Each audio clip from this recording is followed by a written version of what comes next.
আসসালামু আলাইকুম প্রিয় ভিউয়ার্স, চলে আসলাম লাইভে। আপনাদেরকে নিয়ে এসছি এই মুহূর্তে। আমার পিছিয়ে দেখতে পাচ্ছেন আমি দাঁড়িয়ে আছি নায়াগ্রা ফলসের ফ্লোরা ক্লকের সামনে। তো আজকে কিছু ইনফরমেশন দেওয়ার জন্য এই লাইভে আসলাম। চলো না ঘুরে আসিতে আপনাদের আমন্ত্রণ।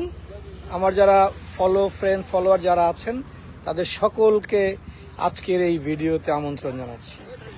অনেক ট্যুরিস্ট, আমাদের ওয়ার্ল্ড কাপ শেষ, যে ওয়ার্ল্ড কাপ নিয়ে আমরা খুব উত্তেজিত ছিলাম, সেই ওয়ার্ল্ড কাপ শেষ হয়ে যাওয়ার পরে ট্যুরিস্ট যারা আমাদের টরন্টোর ট্যুরিজম খুব জমে উঠেছে।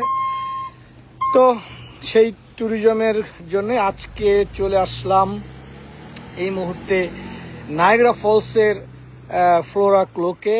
আপনারা দেখতে পাচ্ছেন এখন সময় প্রায় 2:50,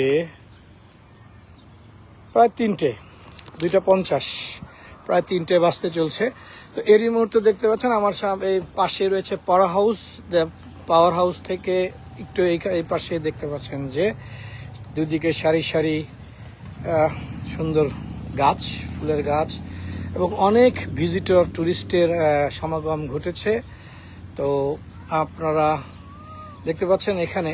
তো আজকে এটার বিশেষ একটি যে ইনফরমেশন যেটা দেওয়ার জন্য আপনাদেরকে আসলে এই লাইভে নিয়ে এসেছি, সেটা হচ্ছে এখানে ওয়ার্লপুলের জেট বোট ট্যুর এটা নতুন করে খুলেছে আবার। উইন্টারে টোটালি বন্ধ থাকে এবং একটি স্ন্যাক্স বার এখানে ওপেন হয়েছে। তো আপনারা এই ফ্লোরা ক্লোকে আসলেই দেখতে পাবেন এই যে এখানে গোল্ডফিশের জন্য একটু অ্যাকুরিয়াম টাইপ পানিতে দেখতে পাচ্ছেন অনেক গোল্ডফিশ। এবং এই হচ্ছে ফ্লোরা ক্লক, কানাডার টরন্টো থেকে প্রায় বেশ কিছু দূরে, বেশ কিলোমিটার, 135 কিলোমিটার দূরে।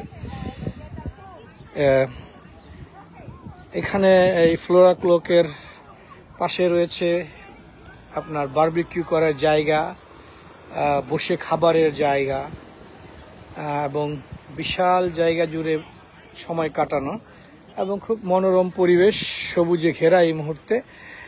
আপনাদেরকে একটু দেখাতে চাই যে আসলে ফ্লোরা ক্লকের হিস্টোরিক্যাল যে ভিউ এখানে রয়েছে।